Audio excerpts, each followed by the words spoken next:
Aleluia, glória a Deus. Salve os irmãos com a paz do Senhor. Quero compartilhar com os irmãos a palavra que se encontra no livro de Mateus. Mateus 27, seu versículo 37, a qual fala: e por cima da cabeça puseram escrito a sua acusação: este é Jesus, o Rei dos Judeus. E foram sacrificados com ele 2 salteadores, uma à direita e outra à esquerda. E os que passavam blasfemavam dele, manuando a cabeça, e dizendo: tu que destrói o templo em 3 dias e reedifica, salva-te a ti mesmo, se és filho de Deus, desça da cruz. E da mesma maneira também os príncipes dos sacerdotes, os escribas, os anciões e os fariseus, escarnecendo, dizendo: salva os outros, e a si mesmo não pode salvar-se. Se és rei de Israel, desça agora da cruz e cremos.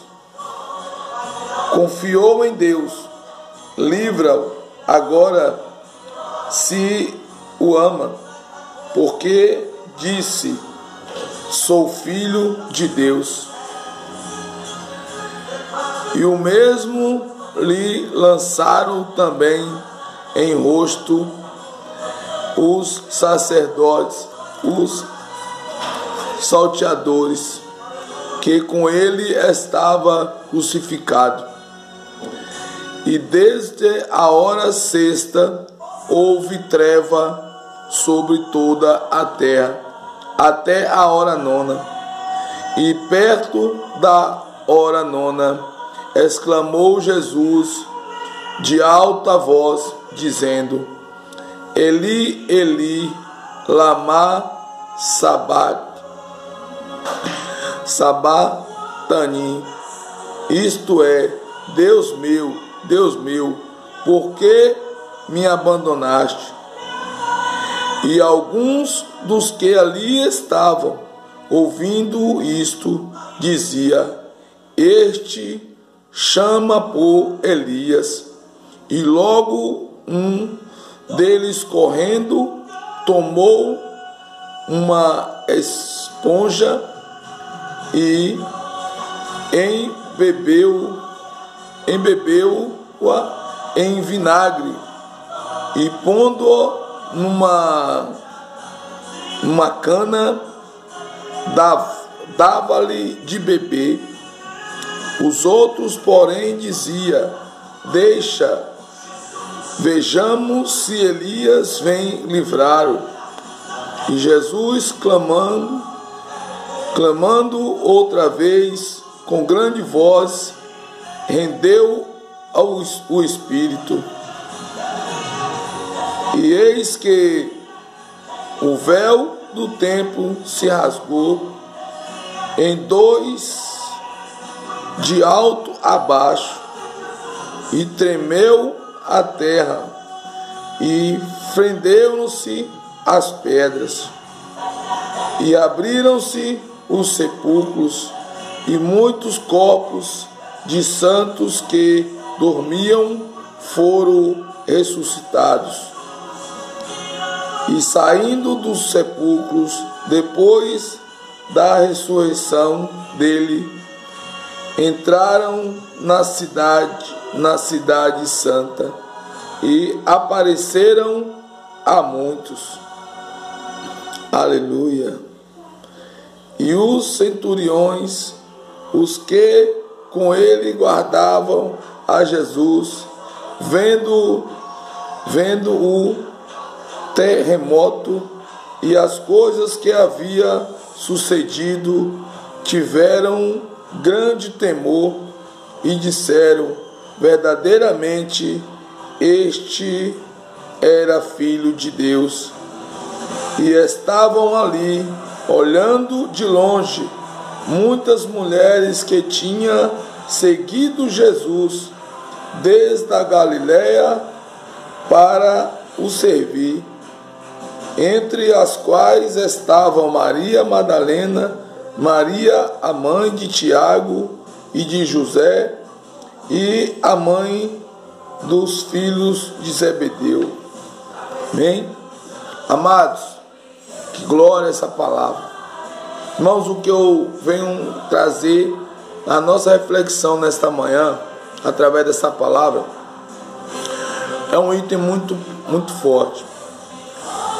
Aquele povo, eles estavam fazendo um sacrifício daquele que já veio para um grande sacrifício e não sabia. Estava ali se cumprindo a ordem, uma ordenança do Senhor sobre a vida do seu Filho Jesus, para nos salvar, nos libertar, para nos purificar dos nossos pecados. Uma palavra de Deus diz que aquele que crê será salvo, o que não crê será condenado. Mas a palavra do Senhor, amados irmãos, nós sabemos que o Senhor, Ele tem um grande apreço por cada um de nós, a sua misericórdia é infinita. Amados irmãos, eu quero compartilhar com os irmãos que no momento que estava sendo crucificado Jesus, eles ali colocaram a sua acusação sobre aquela cruz. Qual acusação? O nosso Jesus foi crucificado. Eis aí o rei dos judeus. Automaticamente ele estava ali decretando ali o nome do nosso rei. Um rei a qual eles vieram indagar com Jesus. Se tu és um homem que destrói um templo em 3 dias, o qual levou tantos anos para ser construído, você destrói em 3 dias e constrói, aleluia, louvado seja Deus, no outro dia. Irmãos, nós sabemos que o Senhor estava falando, não era do templo material, mas a palavra do Senhor diz que aqueles que não conseguem enxergar as coisas materiais, como que poderia entender as coisas espirituais? Jesus estava falando para ele ali, era do templo dele, o templo, a pessoa de Jesus, o qual estava ali para um sacrifício, que após ser crucificado, 3 dias se restauraria aquele templo para a glória do Senhor. Irmãos, e na hora aquele sacrifício, o qual eles não estavam entendendo, que era a edificação do templo após a ressurreição, era para uma grande obra de libertação, cura, milagres, era para nos dar um direito de ser chamados filhos de Deus, aquele que crê. Irmãos, eu não sei o que é que você tem passado, não sei o que você tem vivido, mas uma coisa eu tenho certeza, é aquele sacrifício na cruz, o qual Jesus passou por mim e por você, aleluia, é para nos dar o direito de herdar a nossa salvação. Nós vemos na palavra do Senhor, amados, ao qual teve 2 pessoas ali que foram crucificados junto com Jesus. Você vê como a palavra de Deus é tão eficaz, que ela ali no momento que Jesus estava sendo crucificado, ele foi para a cruz e não foi só. Ali se cumpria na cruz também, aleluia, louvado seja Deus, o propósito que Deus tinha nas nossas vidas. Ali foi 2 pessoas. Ali foi um salteador na esquerda e o outro na direita. Mas, amados, um daqueles salteadores reconheceu Jesus como Salvador, reconheceu Jesus como Nazareno, e o outro não reconheceu Jesus como santo. Virou para Jesus e falou: oi, se tu és filho de Deus, salva ti e nós também. Aleluia, louvado seja Deus. Mas o Senhor estava ali, amados irmãos, era para se cumprir algo que já era escrito, já estava escrito e já foi falado pelos profetas. Aleluia. Que vinha o Salvador, o Redentor, para salvar a humanidade. Louvado seja Deus. E naquele momento que aquele rapaz um daqueles rapazes que estava sendo crucificado, reconheceu Jesus como um Salvador, voltando para o Senhor e falou: olha, Senhor, lembra-te de mim quando entrar no seu reino. Jesus, voltando para ele, falou para ele dessa maneira: ainda hoje estarás comigo, aleluia, no reino dos céus. Irmãos, a palavra é bem clara. Quando aquelas pessoas zombavam de Jesus: se tu és filho de Deus, desce da cruz, salva a ti e a nós também. Nós sabemos que Judas traiu Jesus, mas Judas traiu Jesus porque Judas pensou que se Jesus fosse para a mão aleluia, dos romanos, Jesus poderia descer uma legião de anjos e destruir toda aquela cidade, porque Judas conhecia o poder, o milagre, os milagres que Jesus possuía e os milagres que ele tinha feito. Então ele tinha contemplado toda a glória que um homem normal, comum, não poderia fazer.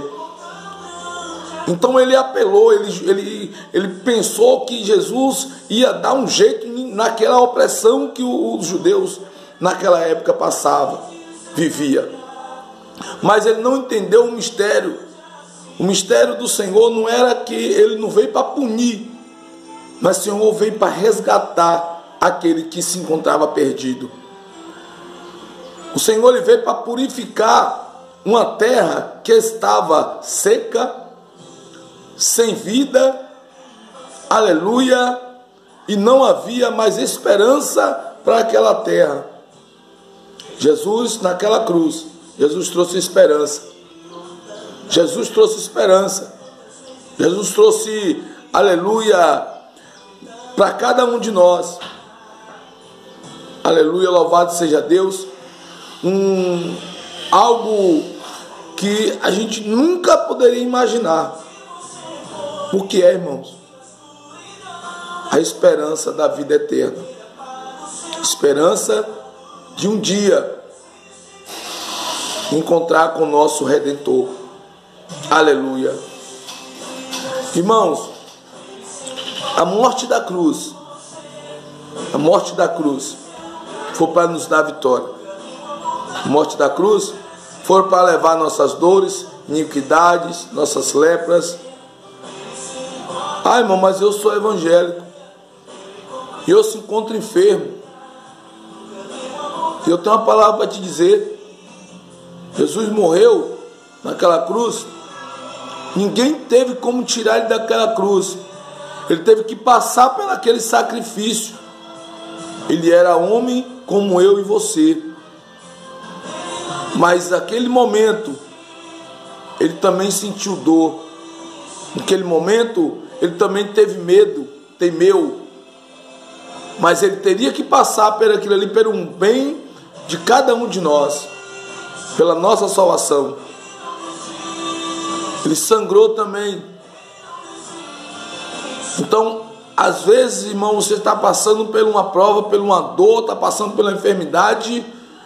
Aleluia, louvado seja Deus. E você acha que Deus tem o direito de te curar porque você está passando pelaquela dor e você é um servo do Senhor. Não, irmão. Muitas vezes você tem que passar por aquilo ali para que você venha dar testemunho. Muitas vezes é um propósito que Deus está tratando na sua vida. Muitas vezes é algo que Deus está tentando fazer para que você se aproxime mais a Ele.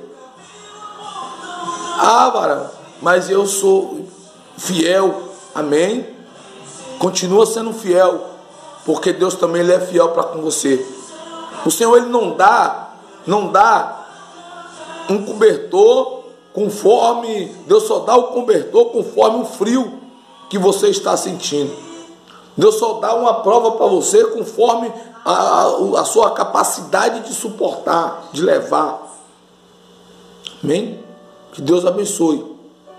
Que você guarde no teu coração que se a sua luta for grande, o Senhor está pelejando por vós.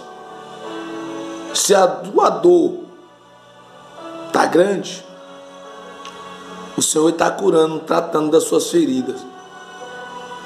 Se o teu coração está amargurado, o Senhor nesse momento está te devolvendo a alegria e restauração do teu coração. Receba da parte do Senhor renovo, prosperidade, longanimidade, gozo e paz na tua vida. E creia que há um propósito maior em tudo que você está passando. Amém? Deus abençoe. Em nome de Jesus.